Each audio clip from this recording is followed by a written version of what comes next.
Fala, meu povo amado, chegou a hora da revisão, espero que você esteja bem. A prova está marcada, já é domingo agora, então vamos lá, vamos revisar. Ânimos, estudante, porque agora o bicho vai pegar no direito administrativo. Tá preparado? Tá em condições? Então vamos embora, vamos lá, vamos revisar a melhor matéria do mundo para analista judiciário. Você que vai ganhar 12 pila limpo por mês, tem que saber direito administrativo na veia. A primeira matéria que aparece para nós é a matéria da Dilmona, né? Para quem não conhece, a nossa Dilmona está aí, ó. Por exemplo, quando você estuda a ADM pública, nós podemos ter uma ADM pública centralizada e concentrada. Muito bem, é exatamente com um órgão só, sem mais divisões, né? Quando você começa a criar órgãos, mas sem sair da pessoa, tá vendo, ó? O que eu fiz aqui? Eu fiz uma desconcentração. Desconcentração. Então, a desconcentração nada mais é do que uma divisão interna de funções. Isso mesmo, é uma divisão interna de funções. Dali, o que vai nascer? Ó? Vai nascer o ministério, vai nascer uma secretaria, uma chefia, vai nascer um departamento, ou seja, os órgãos que estão dentro da pessoa política, né? Beleza. E desta desconcentração faz surgir, então, os nossos queridos órgãos. Os órgãos são cria da desconcentração. Beleza, Franco, mas se eu quiser tirar os bracinhos para fora e as pernitas para fora, o que eu faço? Você está criando, então, uma entidade. Diferentemente do órgão, a entidade tem personalidade jurídica, né? E por que eu sei disso? Porque eu vou estudar a descentralização. A descentralização, olha aqui, ó. Descentralização, da descentralização eu vou criar entidades ou entes. Primeiro eu vou criar os entes, né? Pela descentralização política. E aí eu vou ter lá os nossos entes, União, Estado, DF e municípios. E as nossas entidades, ó, entidades, que são também conhecidíssimas, né? Autarquia, fundação pública, empresa pública e sociedade mista. Qual que é a diferença deles? Ó, presta atenção. Aqui, ó, deixa eu riscar aqui. Ó, essa diferença é que aqui nós temos a ADM direta e aqui nós temos a ADM indireta, ok? Então, no caso da descentralização, quantas pessoas jurídicas eu tenho? Eu tenho duas pessoas jurídicas. Uma política e outra administrativa. Uma política, os entes, e uma administrativa, as entidades. Então, eu tenho duas PJs, duas pessoas jurídicas. E sim, as entidades têm personalidade jurídica. Os órgãos não têm personalidade jurídica. Por isso que aqui eu só tenho uma pessoa jurídica. Por quê? Porque o órgão não tem PJ. Então só tem uma personalidade jurídica na desconcentração, tá? Beleza. Então eu tenho lá as autarquias, as fundações públicas, eu tenho aqui, ó, as empresas públicas e a sociedade mista. E eu também tenho uma tal fundação pública de direito privado. Concorda comigo? Então tudo que está abaixo da linha, nós dizemos que ali são regidas por direito privado. E tudo que está acima da linha é regido por direito público, ok? Muito bem. A pergunta que eu faço, se cair para você o terceiro setor, OS, OCIP, Sistema S, OSCs, são órgãos ou entidades dentro da ADM pública? Você vai dizer, não são órgãos e não são entidades. Por quê? Porque essa coisa aqui, chamada de terceiro setor, por mais que não tenha caído de forma expressa para você, o terceiro setor tem que saber que existe. Por exemplo, uma OS, uma OCIP, uma OSC, né? Ou o próprio Sistema S. O Sistema S, pessoal, nada mais é do que o Senai, Sebrae, Senac, tá? O terceiro setor, ele não pertence nem à ADM direta, nem à ADM indireta, ok? Beleza, eu já entendi. Beleza, tá tranquilo, eu já estudei a Dilmona, eu já sei tudo mais um pouco de órgãos e entidades. Lembre-se que aqui, ó, aquilo que é regido por direito público eu vou ter, então, um regime jurídico único, no caso de vocês, 8112, e vocês vão contribuir para o regime próprio de Previdência Social. Já o pessoal que é do seletista, ó, eles vão ter, então, um regime geral, a CLT, e vão contribuir para o regime geral de Previdência Social. Tá bem? Essa é a grande diferença, ó. A grande diferença entre o regime e outro. Opa, aqui, ó, beleza? Ok, já entendi. Agora vamos para a questão, e a questão está bem conturbada. Vamos ver se eu consigo me fazer entender aí. Pressupondo-se que dado ente político examinado possua regime próprio de previdência, ok? E considerando o regime de previdência aplicável às entidades da ADM indireta, com base nas normas ora vigentes da Constituição e da legislação federal aplicável, extrai-se que todos os servidores, ó, todos os servidores integrantes do quadro, né? Então, tecnicamente, você chama de servidores, aqueles que vão trabalhar aqui, e tecnicamente você vai chamar de empregados públicos, aqueles que irão trabalhar aqui, né? Ok? Lembra disso? Pois é. Bom, então todos os servidores integrantes do quadro das agências, né? E aí fica ruim para nós, porque que tipo de agência? Agências reguladoras? Agências executivas? Que tipo de agência que o cara quis dizer aqui? Por isso que eu falo, o avaliador ele começa a pirar na cabeça, entendeu? Na cabeça dele a questão tá clara. E moçada, eu já fiz prova de concurso. Eu já fui avaliador por um tempo e é impressionante. Quando você monta a questão, para você é tipo um filho. A questão tá perfeita, tá bonita, pensa uma questão linda. Aí você pede para alguém ler, tipo, o cara, não é isso que você pediu? Não é isso aqui a resposta? Mas tu não entendeu nada. Ou seja, na minha cabeça de avaliador, a questão tá boa. Mas ele não soube transcrever a ideia, entendeu? Isso é muito ruim. Porque quando o avaliador, ele tem conhecimento, ele quer fazer uma questão boa, mas ele não consegue transmitir aquela ideia. Aí fica uma questão conturbada, fica uma questão truncada, né? Olha aqui, que tipo de agência? Agência de banco? Né? Agências reguladoras? Agências executivas? Enfim, vamos considerar então que ele quis dizer agências reguladoras. Bom, a agência reguladora não é regime geral, né? Nem a executiva, então está fora. Letra B. As empresas públicas estarão excluídos, né? Os servidores de empresa pública estão excluídos do regime próprio, com certeza. Por quê? Porque quem é... E aí, olha o erro do avaliador, ó. Ele diz que os servidores que trabalham na empresa pública... Rapaz, não existe servidor na empresa pública, é empregado público. Então, está tecnicamente errada a questão, né? Mas, enfim, aí eu posso concordar com ele. Os empregados públicos das empresas públicas estão excluídos, sim, do regime próprio, né? Porque eles vão ser regidos pelo regime geral. Então, a letra B é a correta. É a correta, tá? A letra B não dá para negar. Aí, olha a letra C. As autarquias estarão vinculadas ao regime próprio de previdência. Cara, isso é a regra. A regra é clara, é possível. Em regra, as autarquias que são de direito público, elas vão estar sendo regidas, os seus servidores, pelo RJU e vão contribuir para o RPPS. Agora, o que eu acho que ele quis dizer? O que eu acho que ele quis dizer? Que existem algumas autarquias, notadamente conselhos de classe, CREA, CREFITO, CAL, CRM, CRC, que são autarquias, mas são seletistas. E sendo seletistas, vão contribuir também para o RGPS. Agora, são exceções, cara. São muitas exceções, entendeu? Então, assim, eu posso negar a letra C? Não posso, avaliador. Se eu não posso negar a letra C, ela está certa. Ah, existem autarquias. Não, peraí. Existem autarquias. O máximo que você pode salvar a questão é que aqui tem um todos. Todos os servidores da autarquia serão regidos pelo regime próprio? Não, todos não.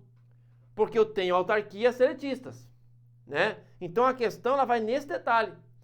Mas eu creio que uma leitura aprofundada aí, com maior calma, com maior análise, tudo bem. Mas veja que o caput da questão não deixou muito claro isso, e a letra C ela está a priori correta. Porém, a única coisa que salva a letra C e coloca ela como errada é fazer uma leitura do todos. Nem todos os servidores da autarquia estão vinculados ao regime próprio. Por quê? Porque eu tenho as autarquias seletistas, logo vão contribuir para o RGPS, tá? As fundações governamentais de direito privado, né? As fundações governamentais estarão vinculadas ao regime, as governamentais são as autárquicas, aqui ó, autárquicas. Regime próprio de previdência, né? E das sociedades de economia mista estarão vinculadas ao regime complementar. Não, o regime complementar não é obrigatório, então, para as sociedades de economia mista e demais entidades. Então, está fora mesmo a letra E. Princípios, vamos lá para a nossa questão? Princípios. Considerando os princípios que regem a ADM pública, de acordo com o princípio da indisponibilidade do interesse público, supremacia do interesse público, supremacia do interesse público, segurança jurídica, continuidade do serviço público, ok? Esses são os princípios. Eu sempre recomendo que você destaque, que você pinte, que você entre na questão sabendo qual é o princípio da vez, né? Por quê? Porque aí a tua mente já vai preparando tudo que ela sabe daquele princípio. Por exemplo, considere o princípio da indisponibilidade. Vamos ver. Os interesses públicos não se encontram livre disposição do administrador público. Opa, beleza. E é isso mesmo que eu quero, né, dentro da leitura da indisponibilidade. Os interesses públicos não estão a bel prazer à disposição do gestor. Por isso, indisponibilidade do interesse público. Perfeito o item 1. Item 2. Supremacia do interesse público. A ADM pública está sempre acima dos direitos e garantias. Não, cara. A ADM pública está sempre acima dos direitos e garantias fundamentais? De que jeito? Óbvio que não. Nós temos sim a supremacia do interesse público e que numa ponderação de bens você vai dar prioridade e preferência para o interesse público, em detrimento ao interesse privado, dada essa relação vertical que nós temos. Mas nunca você vai dizer que pela supremacia do interesse público, o Estado pode desrespeitar direitos individuais, garantias individuais. Está errada o item 2, né? Segurança jurídica deve ser prestada a assistência jurídica integral e gratuita aos que comprovem insuficiência de recursos. Tem nada a ver. Segurança jurídica tem nada a ver com a JG, cara. Nada a ver. Nada a ver. Deixa eu pegar aqui, ó. Assistência judiciária integral e gratuita. Isso aqui é a JG. Tá na Constituição? Tá. Mas segurança jurídica é quando um ato que, por mais que seja ilegal, ferindo uma lei, dado o lapso temporal, nós podemos inclusive deixá-lo viger. Ou seja, não vai ser possível retirar aquele ato do mundo jurídico se ele foi praticado com boa-fé, se já passado um lapso temporal, por exemplo, acima de 5 anos, mesmo sendo ilegal, aquele ato, dada a segurança jurídica, pela estabilidade da relação jurídica, nós vamos permanecer, vai permanecer vivo aquele ato. Isso é segurança jurídica. Não tem nada a ver com a AJG, tá? Continuidade do serviço público, o serviço público atendendo a necessidades essenciais da coletividade, como regra, tá? Nós temos várias exceções, não pode parar. Perfeito, então nós temos aí como regra, o serviço público não pode parar, essa é a regra. Mas é claro que, por exemplo, pela inadimplência do usuário, eu posso ir lá e cortar o serviço, né? 1 e 4 corretas. Quais são as corretas? 1 e 4. Letra D. Fechou? Letra D. Tá tranquilo? Tá mais ou menos? Então vamos tocar aqui que tem muita coisa ainda para falar, né? O poder regulamentar e o poder de polícia exercidos pela ADM pública possuem em comum. Olha que interessante, ó. Eu sempre faço um paralelo entre o poder de polícia e o poder disciplinar. Por quê? Porque por esses dois poderes, eu posso aplicar sanção. Pelo poder disciplinar e pelo poder de polícia. Poder de polícia, ok? Por esses dois poderes, eu posso aplicar a sanção. Olha só, para eu aplicar a sanção pelo poder disciplinar, eu tenho que ter vínculo. Lembra? Tem que ter vínculo, tem que ter vínculo, tem que ter vínculo. Busca o vínculo. Que tipo de vínculo é esse, Franco? É um vínculo que vai ser uma lei, vai ser um ato, vai ser um contrato que liga a ADM pública a uma pessoa física ou pessoa jurídica. Ora, tendo este liame que une a pessoa física ou jurídica à ADM pública, então eu posso aplicar a punição pelo poder disciplinar. Vou aplicar a punição a servidor, a empregado público, a aluno de colégio público, a preso, a concessionárias. Tudo isso por quê? Porque eu tenho vínculo, né? Agora, olha que interessante. Aqui não tem vínculo. Não tem vínculo. Simplesmente aqui não tem vínculo. Ora, se não tem vínculo, como é que faz? Não é? Como é que faz? Aqui, pessoal, como não tem vínculo, como que eu vou punir, então, o cidadão, né? Aqui você pune pela prerrogativa de direito público, ou seja, pela supremacia do interesse público. Interesse público sobre o privado. É por aqui que você sai lá na punição do poder de polícia, tá? Então, geralmente, o paralelo vem entre o poder de polícia e o poder disciplinar. Mas agora veio entre o poder regulamentar, que é um poder externo também, e o poder de polícia, tá? Vamos ver. O poder regulamentar e o poder de polícia, exercidos pela ADM pública, possuem em comum. Então, o que eles têm em comum? Vamos ver. A possibilidade de instituição de direitos e obrigações por meio de atos administrativos de natureza originária. Será que, bom, eu posso criar direitos pelo poder regulamentar? Em regra, pessoal, eu não posso criar direitos. Eu só vou regulamentá-los via decreto, né? Em regra, é isso. Então, não é comum.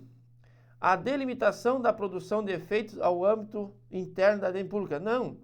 Veja que os dois não são internos. Os dois são poderes externos. Os dois são poderes externos, tá? Não fica no âmbito da... Porque os poderes internos que nós temos é o poder hierárquico e o poder disciplinar. Esses são poderes internos. Ora, o poder regulamentar e o poder de polícia são poderes externos. Então, está fora a letra B.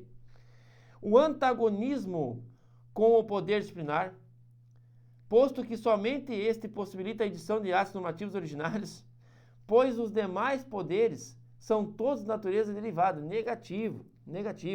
Não se preocupe com isso aqui, ó, tá? Veja que eu até posso, através do regulamentar, se for citar exceções, o decreto autônomo é uma norma de direito primária, né? E eu também tenho a ordem de polícia. A ordem de polícia é a criação da lei de polícia, da legislação de polícia. Então não é só o disciplinar. O disciplinar não cria norma. O disciplinar aplica, entendeu? Então tá fora a letra C. A possibilidade de protegerem efeitos externos à ADM pública atingindo interesses, direitos e obrigações dos administrados, respeitados os direitos e garantias individuais. É isso mesmo, ó. Por quê? Porque os dois poderes, como são poderes externos, eles vão ter efeitos externos. Eles vão atingir direitos e obrigações dos cidadãos, respeitando, claro, os direitos e garantias fundamentais. Então, é a nossa letra correta, letra D. Isso eles têm em comum. E letra E, ó, a identidade de fundamento com o poder hierárquico, que se destina aos administrados integrantes da esfera funcional, vinculada aí à ADM pública. Não, cara. O poder hierárquico mais o poder disciplinar são poderes internos.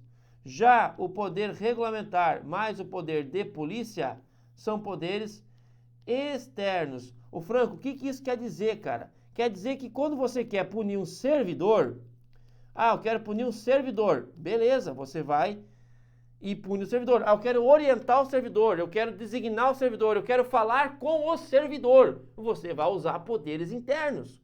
Poder hierárquico, poder disciplinar. Eu quero falar com o cidadão, eu quero regulamentar o direito do cidadão, eu quero punir o cidadão. É poder externo, cara. Então, quando a coisa sai da via pública e vai para a praça, vai para o banco da praça, vai para a rua, aí você vai usar o regulamentar e o de polícia. Entendeu? Esta é a essência da coisa. E tu sabendo a essência, você consegue dominar essa questão tranquilamente. Tranquilamente. O que eles têm em comum? Os dois têm efeitos externos. Respeitando o direito de garantia, os direitos e garantias fundamentais, os dois, regulamentar e de polícia, têm efeitos externos. Matou a questão. Entendeu? Vamos lá? Atos. O que eu tenho de bom de Atos? Vamos ler a questão de Atos. A autoexecutoriedade é um atributo do ato. Sim, a autoexecutoriedade é um atributo do ato, né? Vamos lá. Olha aqui, ó. Quando o assunto é atos administrativos, nós temos os bons e velhos círculos, né? Vamos trabalhar com círculos? Vamos trabalhar com círculos. Vamos ver. Nós temos aqui, ó, o ciclo da existência, com 5 requisitos de existência, lembra? Nós temos aqui, ó, o requisito de validade e o requisito de eficácia. Muito bem. Quais são os requisitos de existência? Nós temos a competência, nós temos a finalidade, nós temos a forma, nós temos os dois que são ou podem ser discricionários, o motivo e o objeto, né? Todos esses são requisitos de existência. Muito bem. Requisitos de existência, sendo o motivo e objeto, aqueles que podem ser discricionários. Qual é o único requisito de eficácia? A publicação, a publicidade. Publicidade é o único requisito que dá eficácia ao ato. E qual é o requisito que nós temos que vai dar, então, o que eu chamo de validade ao ato? Chuta? Ninguém? Eu vou chutar. Confronto com a norma. Confronto com a norma. Seja uma norma escrita, seja uma norma princípio, né? Confronto com a norma. Muito bem. Então aqui eu tenho um requisito também de validade. O que isso tem a ver com os atributos? Nada. Nada. Isso aqui é requisito. Requisito. Para o ato existir, tem que ter 5 requisitos. Para o ato ter validade, tem que ter um requisito. Para o ato ter eficácia, tem que ter um requisito. Isso é requisito, elemento. Agora, o que isso tem a ver com atributo? Não tem nada a ver. Atributos é uma outra coisa. Eu tenho como atributo a presunção de veracidade, né? De legitimidade. Claro que é uma presunção juris tanto, né? Presunção relativa, mas o ato é válido, é verdadeiro desde a sua existência, da sua nascença. Então, desde o momento que ele é feito, ele já é verdadeiro. Nós temos o princípio da tipicidade e depois nós vamos ter os outros dois princípios, os outros dois atributos também, que vão ser aplicados não em todos os atos, mas em alguns. A autoexecutoriedade, que dispensa o Poder Judiciário, e a imperatividade, que dispensa a vontade do cidadão, tá? Então, esses aqui eu aplico em alguns atos, esses aqui eu aplico em todos os atos. Vamos lá para a questão. A autoexecutoriedade é um atributo? É. A autoexecutoriedade é um atributo que dispensa a caneta do juiz, né? Instituído por meio de contrato administrativo porque depende do consenso das partes. Negativo, não tem nada a ver, mas não tem nada a ver mesmo a letra A, né? Que consenso da parte, rapaz, tá doido? Contrato administrativo, consenso da parte? Isso aqui, consenso da parte, interesse das partes, livre iniciativa das partes, isso aí é para contrato privado, não tem nada a ver com contrato público. Imagina com auto-executoriedade. Então a letra A está ridícula. Letra B, que possibilita a administração pública aprender, penhorar, executar administrativamente bens do administrado devedor. Aí vem a questão, ó. Independente de prévio consenso e da natureza da dívida. E aí? Algum momento falou-se em poder judiciário aqui? Não. E a auto-executoriedade é a possibilidade da execução direta do ato sem a caneta do juiz, dispensando o poder judiciário. Não precisa de ordem judicial. É isso que tem que aparecer para você quando a palavra for auto-executável, tá? Então tá fora a letra B. Letra C. Por meio do qual as decisões da ADM pública são impostas a terceiros, independentemente da concordância dos mesmos. Isso aqui, cara, não é a auto-executoriedade. Isso aqui é a imperatividade.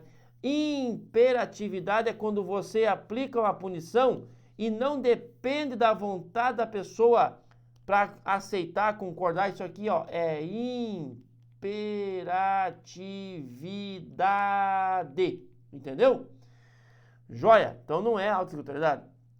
Que autoriza a administração pública a executar suas próprias decisões sem o poder judiciário. Agora sim, observados os limites da legislação. Graças a Deus, achamos a nossa resposta, letra D. Porque quando falar que o ato é auto-executável, tem que dizer que não depende do poder judiciário. Aí vai para o 10, tá? Muito bem. Que decorre do atributo da finalidade, possibilitando a antecipação dos efeitos da decisão final. Tem nada a ver também. Vamos ficar com a letra D. Tá bom, gente boa? Tá tranquilo? Não descuidem com a questão da anulação e revogação. Formas de extinção do ato, né? Então, por favor, dá um gás aí para dar uma revisada boa, tá? Serviços públicos. Vamos ver o que nós temos aí de serviços públicos. Com a finalidade de satisfazer as necessidades de toda a coletividade, em conformidade com a Constituição Federal, o poder público presta serviços públicos na forma da lei. Então, parabéns, você sabe que o poder público nasceu para prestar serviço. Parabéns, já é uma coisa boa. Letra A. Diretamente ou sob o regime de concessão ou permissão, podendo ser dispensada a licitação após a avaliação de sua oportunidade e conveniência socioeconômica. Não, Deus o livre, não. A própria Constituição diz que quando for feita uma concessão ou uma permissão, não cabe dispensa de licitação. Eu sempre vou ter licitação. No caso da concessão ainda, eu vou ter uma concorrência. No caso da permissão, eu vou ter lá uma licitação de qualquer modalidade. Mas eu sempre vou ter licitação. Você nunca vai dispensar a licitação para a contratação de uma concessionária. Não, tem que ter licitação e se for concessão tem que ser concorrência. Tá errado a letra A. Letra B. Sob o regime de concessão ou permissão, por meio de licitação ou diretamente dispensada. Meu Deus! Tu não pode dispensar, rapaz, não pode dispensar. Se for fazer uma concessão, se for fazer uma permissão, não pode dispensar, você tem que licitar. Se for concessão, concorrência. Se for fazer uma permissão, qualquer modalidade compatível. Mas tem que ter licitação, entendeu? Beleza? Letra C. Diretamente por meio de licitação ou sob regime de concessão e permissão dispensada de licitação. Bom, aí é brincadeira, né? Aí não dá. Terceira vez já falando que tem que dispensar. Quando você tem concessão e permissão, tu não pode dispensar. Diretamente sob regime de concessão e permissão, sempre por meio de licitação, graças a Deus. Achamos. Mas, Franco, eu não marquei essa porque tinha um sempre. Não marcou, então bailou, porque essa é a resposta. quando eu tenho uma concessão, quando eu tenho uma permissão, sempre eu terei licitação. Sempre, Franco, sempre. Isso não é a lei que diz, pessoal, isso é a Constituição Federal, entendeu? Então, por favor, ó, se o assunto for concessão ou permissão, sempre teremos licitação. Sempre teremos licitação, tá? Tu não vai me dispensar a licitação nisso, tá ok? Então, beleza. Diretamente ou sob o regime de concessão ou permissão, podendo ser dispensado. Olha, viu? O negócio é o seguinte. Aqui eu preciso do teu time, tá? Aqui eu preciso do teu time. Você vai ser analista, cara. Você não vai ser, com todo o respeito, um porteiro de TRT. Pelo amor de Deus, você tem que pensar. Olha para a questão. Franco, eu fiquei branco, não consegui pensar, não consegui raciocinar. Mas, cara, leia o caput, tenta extrair, ok? E leia as alternativas. Não consegui sair, eu não entendi a questão. Beleza. Lembre-se, você vai fazer uma prova de alternativa. A resposta está ali. Está ali. A resposta está ali. É só você achar. Nesse caso, a única questão, a única alternativa que falava o contrário era a letra D.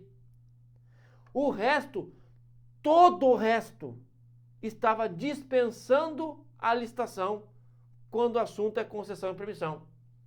A única que disse o contrário, sempre terá licitação quando é para conceder e permitir.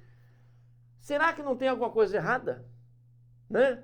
Se eu tenho 4 alternativas dizendo que eu posso conceder, que eu posso dispensar, e uma alternativa dizendo que eu não posso, e eu tenho que marcar só uma, rapaz, eu vou nessa. Eu vou naquela que está destoando das outras 4. Porque muito provavelmente é a resposta correta. Mas é óbvio que tu vai fazer uma análise desse jeito quando tu não tiver noção nenhuma da pergunta, né? Mas repito, você que estudou licitação, leu a Constituição, você viu a aula, você leu o código, cara, você vai ser analista, vai ganhar mais de 10 mil. O salário é 15 mil por mês. 15 mil, gente. 15 prata, tá? Tu tem que achar uma resposta assim. Para você merecer 15 mil, tu tem que achar essa questão. Tu tem que ter condições de inferir uma questão dessa, de interpretar uma questão dessa. Porque o teu serviço lá vai ser sentenciar, rapaz. Tu vai fazer sentença de juiz, tá? O juiz vai mandar você, ó, acha a solução. Ó, veja lá o que o TST está decidindo sobre esse caso, porque, meu amigo, vai aparecer situações lá na Justiça do Trabalho que nunca foram julgadas e você vai ter que achar a solução. Tu acha que juiz vai correr atrás? Não, cara, o juiz tem outras coisas para fazer. Ele vai mandar você correr atrás. Acha uma solução, veja o que tem que fazer. Tu tem que interpretar aquilo lá para poder achar uma coisa plausível, para poder apresentar para o juiz para não passar vergonha. Entendeu? Você é analista, cara. Vamos subir o nível. Então, essa questão, Franco, eu não sabia, tá? Não deu tempo de ler concessões, não deu tempo de ler licitação. Beleza, faça de conta que você não sabe nada do assunto. Mas, cara, a única alternativa que ia na contramão de tudo é a resposta. Porque não faz sentido colocar ela ali. Entendeu? Segue esta linha. Agora, o ideal é você dominar um pouquinho cada assunto, né? Beleza? Então, eu dou uma chamada de atenção porque eu quero que você entre ligado na prova. Vou repetir pela 3ª vez. Você vai concorrer vaga para analista do TRT. Alto salário, né? Alto gabarito. Então, nós precisamos estar no nível do salário. Vai abrir o concurso para juiz. Tá, beleza, vai ganhar 33 mil inicial, é o teto. Mas nós estamos no nível do 33? Tu paga o preço para chegar nesse nível? Porque eu tenho um preço para pagar, né? Tem um preço, você sabe que é caro o preço, não é barato não. É dedicação, é hora bunda, né? É abnegação, para quem sabe chegar no nível de concorrer vaga para esse nível de salário, entendeu? Então você está no nível, espero eu, adequado aí para o cargo de analista, tá? Vamos lá então, letra D, resposta. Bens públicos, o que pode cair de bens? O de sempre, né? O de sempre. De quem que é o bem? Artigo 20, artigo 25, né? Artigo 30, que é importante. Enfim, a questão envolvendo a afetação, desafetação, bem de uso especial, bem de uso comum, dominical. É sempre essa balela que cai em toda e qualquer prova, porque bens é uma matéria muito pequena. Não tem o que cobrar. Não tem, não é uma matéria igual atos, por exemplo. Bens é isso aí. Vai cair uma jurisprudência, quem sabe, envolvendo uso capião, mas é coisa muito difícil, né? Vai cair mais ou menos o que cai de sempre, ó. Considerando os bens de uso especial, né? Aqueles que têm afetação, destinação a uso especial, e aqueles que são chamados de domínio público, né? Aqueles que são do domínio público.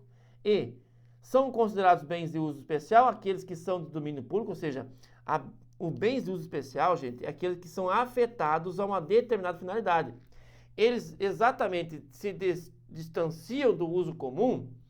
Por quê? Porque os bens de uso comum é a praça, é o rio, é a calçada, enfim, é aquilo que nós usamos, né, para a nossa vida, né, nossa convivência. Agora, o bem de uso especial é a viatura da PM, ou seja, é o prédio do TRT, é aquele prédio público, porém afetado uma finalidade específica, entendeu? Então, olha só, são considerados bens de uso especial aqueles de domínio público e comportam função patrimonial ou financeira, porque se destinam a assegurar rendas como atividade da administração. Vem cá, será que o foco é exatamente produzir renda? Quando eu falo de produzir renda, de ser um bem dentro do patrimônio, nesse caso seria um patrimônio, é um bem muito mais dominical. Por quê? Porque o bem sendo dominical, ele é dinheiro na praça, ele pode ser vendido. Então ele pode ser transformado em pecúnia, né? Um bem dominical. Então não tem nada a ver com renda aqui a letra A. São utilizados por particular com restrições, como pagamento de pedágio, autorização para circulação de veículos especiais. Também não, tá? Isso aqui é bem de uso comum. Constitui patrimônio da União, Estado, município com objetivo de direito pessoal real. Isso aqui é dominical. Bem dominical, tá? Isso aqui é bem dominical, ou seja, não tem afetação. Eles estão no patrimônio da União, por exemplo.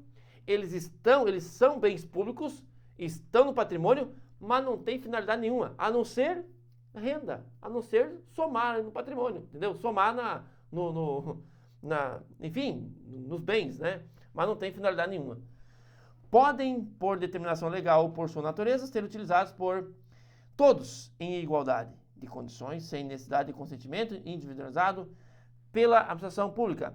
Esse é o bens de uso comum.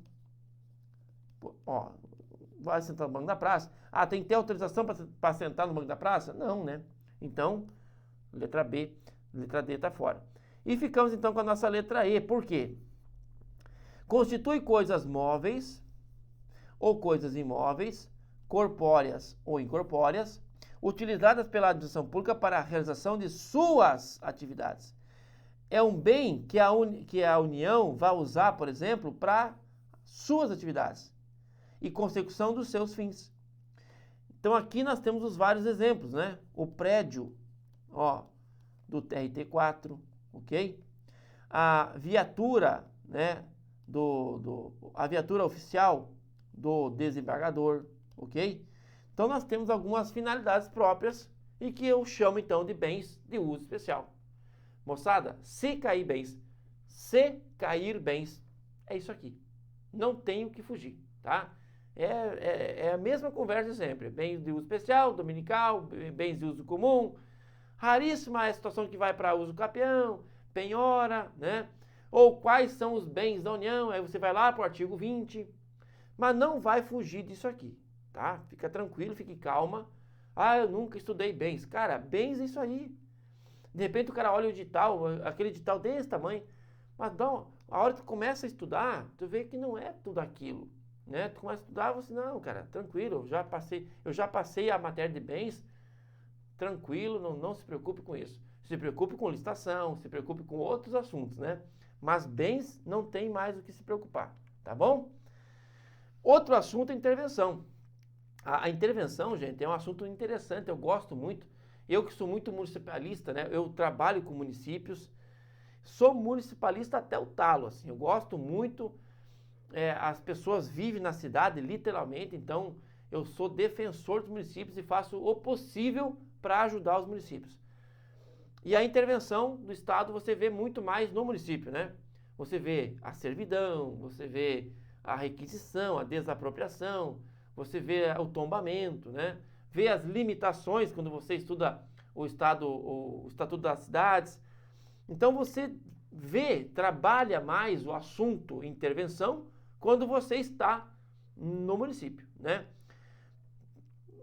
Dificilmente vai ter uma questão para vocês aí, porque é um assunto que, repito, cai muito mais em provas municipais, né, estaduais e tudo mais. Mas vamos ver, de repente vem alguma coisinha, né?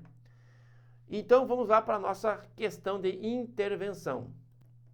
Vamos lá. Segundo a Constituição Federal, é passível de desapropriação a propriedade rural que não cumpria a função social, né? A função social, ela ganhou força na Constituição Federal atual. O direito de propriedade, pessoal, sempre existiu, então você sabe disso. O direito de propriedade sempre foi um direito fundamental.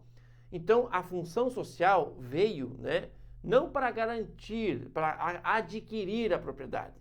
Veja que para adquirir a propriedade, tu não precisa provar a função social. Agora, a função social, ela serve para você manter a propriedade. Porque uma vez adquirida a propriedade, se tu não alcançar a função social, tu corre o risco de perdê-la, de ter ela desapropriada. Tanto a propriedade rural, quanto a propriedade urbana. Cada uma delas, né, ao seu turno, tem lá a sua função social. E tem que ser buscada, tem que ser alcançada. Senão, corre o risco da reforma agrária ou da reforma urbana, né? Ou seja, de uma desapropriação. Bom, a função social é cumprida? A função social é cumprida quando a propriedade rural atende simultaneamente os requisitos da exploração que favoreça o bem-estar dos proprietários e dos trabalhadores. 2, do aproveitamento racional e adequado do quê? Da utilização adequada dos recursos naturais disponíveis e a preservação do meio ambiente. E da observância das disposições que regulam as relações de trabalho. Olha que maravilha. Já fechamos a letra A. Basicamente, qual é a função social da propriedade rural? Produzir alimento. Produzir uma moradia digna para os agricultores que moram lá. Essa é a função social. Se eu tenho um grande pedaço de terra e esse pedaço de terra não é produtivo, então ele vai ser desapropriado. Entendeu? É a mesma coisa do terreno urbano. Se o terreno urbano que não alcança a função social, e qual é a função social de um terreno urbano? Moradia. Faz sala comercial, coloca ali uma indústria, ou seja, use o terreno urbano ou para morar ou para comércio. Se tu não vai morar e não vai trabalhar com comércio, está lá o terreno abandonado, você não está alcançando a função social. Então, de acordo com o Estatuto das Cidades, nós podemos fazer um parcelamento, fazer uma construção obrigatória, aumentar o IPTU progressivo, né, no tempo, ou, se nada acontecer, até mesmo fazer a desapropriação desse terreno, por não ter cumprido a função social. Então, a letra A foi perfeita, ó. A função social rural tem que cuidar a exploração que favoreça o bem-estar dos proprietários e dos trabalhadores, do aproveitamento racional adequado, da utilização adequada dos recursos naturais e meio ambiente e da observância das disposições que regulam as relações de trabalho. Foi copia e cola aí do artigo. Letra B. A observância das disposições que regulam o uso do solo e dos recursos hídricos e da equilibração estratégica entre atividades agropecuárias e preservação das florestas. Da B para baixo, pessoal, está tudo errado porque não está tal qual está no artigo, né? Do uso sustentável do solo, subsolo e da água e o respeito do bem-estar das populações vizinhas. Essa é uma questão difícil, tá? Uma questão que tem que saber decorado. Do proveito público, privado e coletivo das suas explorações, enfim, tá tudo errado isso aqui, tá? Vamos ficar na letra A. Deixa eu só fazer um balanço aqui com a questão envolvendo a desapropriação, a forma de intervenção, tá? Existem basicamente duas grandes formas de intervenção, e eu quero só relembrar com você aqui, ó. A principal forma de intervenção é a desapropriação, mas a desapropriação, ela está sozinha aqui, ó. Ela é supressiva, entendeu? A única forma que retira a propriedade é a desapropriação. Desapropriação. E aí eu tenho várias formas de desapropriação. Desapropriação para alcançar o interesse social, né? Ou seja, por interesse social, né? Por utilidade pública, não é? Por necessidade pública, ok? Nós temos várias formas de desapropriação e, em regra, a indenização vai ser justa, prévia em dinheiro. A indenização, em regra, vai ser justa, prévia e nos pila, em dinheiro. Isso é regra, né? Ok? Agora, nós temos várias outras formas de intervenção que são suspensiva ou restritiva. Restritiva,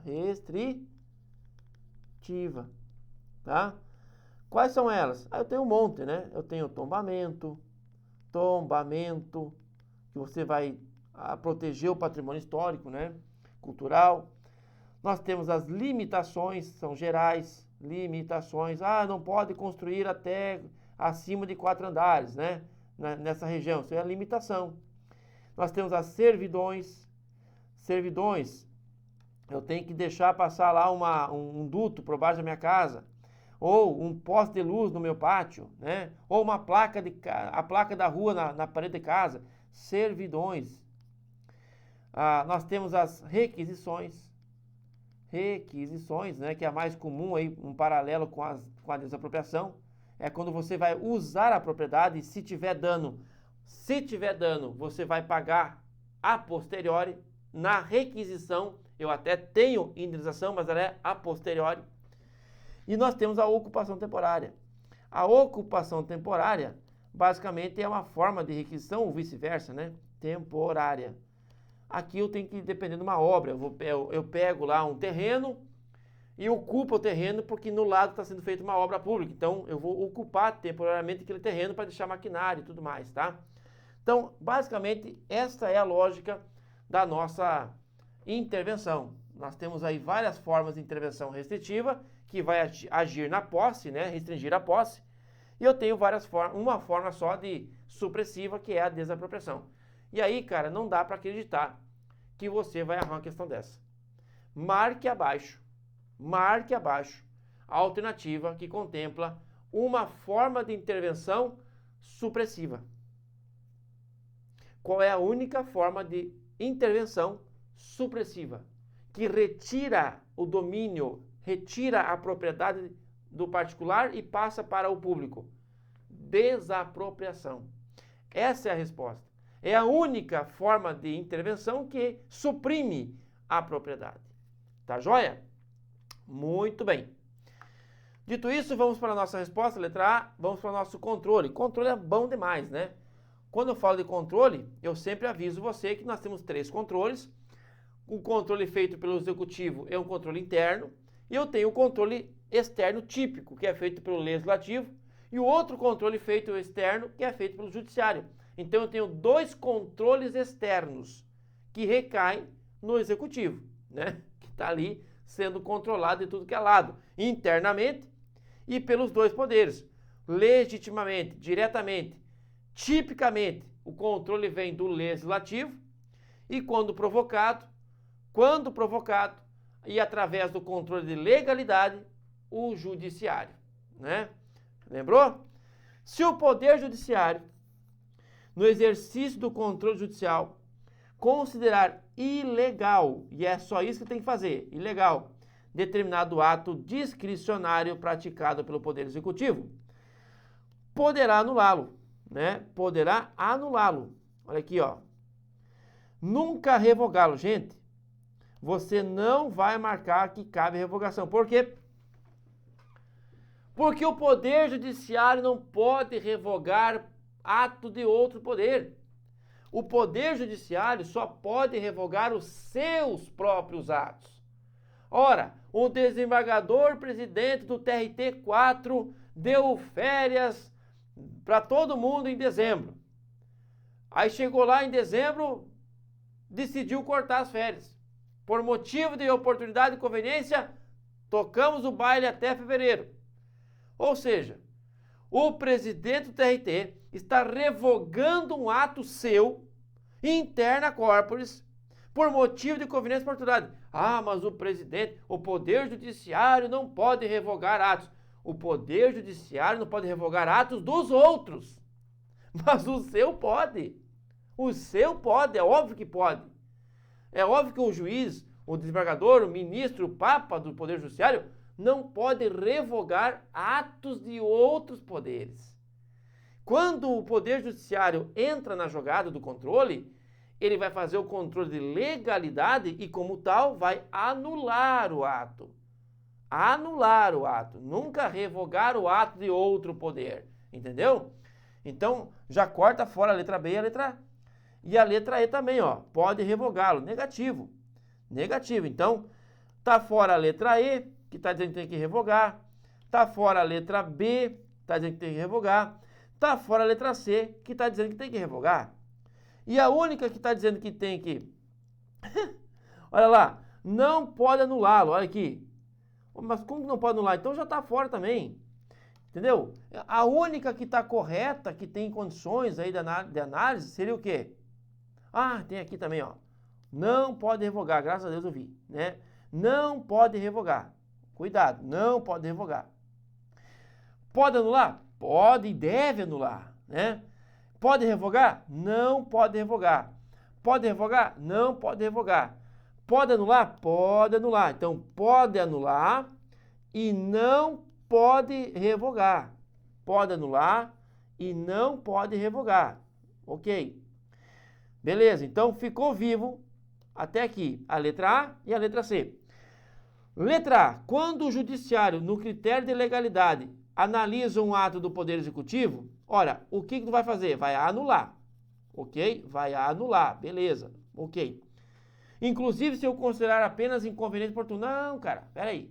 Se você, Poder Judiciário, vai fazer uma análise de conveniência e oportunidade, aferindo mérito, desde que mediante provocação do interessado, tudo bem, não podendo nenhuma lesão a direito ser excluída pelo Poder Judiciário. Moçada, o Poder Judiciário, ele não pode revogar atos de outros poderes. Ele não pode, em tese, analisar o mérito do ato de outro poder. Ele vai analisar a legalidade e aí vai anular. Então a letra A está fora. Ficamos com a letra C. Não poderá revogá-lo, sendo possível, entretanto, que o Poder Judiciário revogue ato administrativo discricionário válido por ele mesmo praticado. Por ele mesmo praticado. Por ele mesmo praticado. Em sua função atípica administrativa, atuando como administração pública. Meu Deus, é isso que eu quero que você pense na hora. Raciocina, você vai ganhar 15 mil por mês. Pense, tá? Olha aqui, ó, fechou. A letra C é a nossa grande resposta correta. O Poder Judiciário não pode revogar. O máximo que o Poder Judiciário vai fazer é revogar os seus próprios atos. Olha que maravilha de questão. E tomara que venha de novo para você. E questão para analista legislativo, ó. Padrãozinho, hein? Padrãozinho essa questão. Bom, morreu então a letra C. Vamos para a próxima? Próxima e última, salvo engano, questãozinha aí de responsabilidade civil. Eu sempre monto aquela linha do tempo, né? São 3 teorias. A teoria da irresponsabilidade civil, a teoria da responsabilidade subjetiva, a teoria da objetiva, né? E aí, tenho certeza que você já assistiu a nossa aula, já viu a linha do tempo, não vai errar essa questão porque vai cair. Essa aqui, esse assunto aqui, tem que tomar cuidado. Esse assunto aqui a banca gosta. ela conta historinha, né? Tício, servidor público, causou dano a terceiro. Aí conta um monte de historinha. Então, questões de responsabilidade é história, né? Senta que lá vem história. Quer ver, ó? Considere que um servidor público, ao efetuar a vistoria do imóvel, no curso do procedimento de concessão de licença de funcionamento de um restaurante, tenha provocado danos. Então, o servidor provocou danos em serviço de grande monta nos revestimentos e acabamentos em decorrência da realização de testes de rigidez feitos de forma inadequada, ó. Então aqui está mostrando a culpa ou dolo do servidor, entendeu? O servidor causou dano e esse dano foi por culpa, pelo menos por culpa, né? Está dizendo que foi inadequado, ó, tá? Diante do cenário, o que vai acontecer? Primeiro, lembre-se, ó, primeiro o dono do restaurante vai entrar contra o município.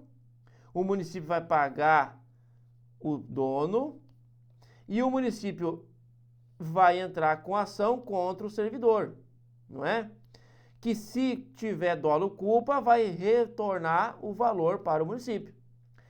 Essa teoria é a teoria baseada na teoria objetiva e essa aqui teoria subjetiva, ok? Muito bem, eu preciso provar dolo e culpa do agente, né? Lembra disso? Essa é a decisão do STF. Muito bem. Então vamos lá. O município possui responsabilidade objetiva? Sim, o município responde de forma objetiva pelos prejuízos causados pelo particular, sofridos pelo particular, descabendo responsabilidade civil do servidor? Pelo amor de Deus. O servidor vai responder também, só que de forma regressiva. O servidor responde administrativamente por potencial infração disciplinar e pode ser acionado por perdas e danos, não havendo, contudo, responsabilidade do município. O município vai responder primeiro, depois o servidor. Está errado a letra B. O município poderá ser responsabilizado civilmente pelos prejuízos sofridos pelo particular, desde que comprovado o dolo ou culpa do servidor. Dolo e culpa não se analisa nessa ação, porque essa ação, você vai provar ela, vai usar a teoria objetiva. E na teoria objetiva não se usa dolo e culpa, então não precisa provar dolo e culpa aqui. Entendeu? O município poderá ser responsabilizado pelos prejuízos causados pelo servidor exclusivamente em caráter subsidiário. Não, o município responde de forma direta, tá? O município é responsável pelos danos comprovadamente sofridos pelo proprietário, em razão da ação do servidor, independentemente de dolo ou culpa. Opa! Fechou! É a nossa resposta correta. Beleza? Muito bem. O que eu quero que você lembre é o seguinte: a responsabilidade civil, sempre você vai aplicar a ideia do Supremo. O Supremo disse, olha, a pessoa vítima entra com ação contra o Estado, não precisa provar dolo e culpa, porque a teoria é objetiva. O Estado, se for o caso, retribui, paga o dano e entra internamente contra o seu agente. Isso chama de ação regressiva. Na ação regressiva, como é contra uma pessoa física, eu tenho que provar dolo e culpa. E caso fique comprovado o dolo ou a culpa do servidor, o servidor será condenado e vai ressarcir o Estado. Essa é a lógica, essa é a sistemática da ação que eu quero que você leve, tá? Ah, se for concessionária, mesma coisa. Concessionária que presta serviço público, por mais que seja uma pessoa jurídica de direito privado, ela vai responder por teoria objetiva. Não precisa provar culpa, tá bom? Perante usuários e não usuários. Essa é a lógica. Tá joia, moçada? Qual foi a teoria que nós adotamos na teoria objetiva? Teoria do risco administrativo. Não é do risco integral.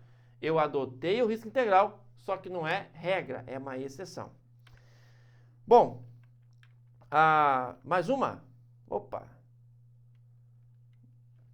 É isso aí. É isso aí, fechou. Moçada, boa prova, sucesso. Eu quero que você vá com calma, vá tranquilo, vai tranquila. Eu dei uma puxada aqui porque eu meu amigo, concurso para analista é outra pegada, tá? Você vai ganhar bem, você tem que merecer o salário, tu tem que estar no nível dos caras. E para você chegar no nível deles ou delas, né?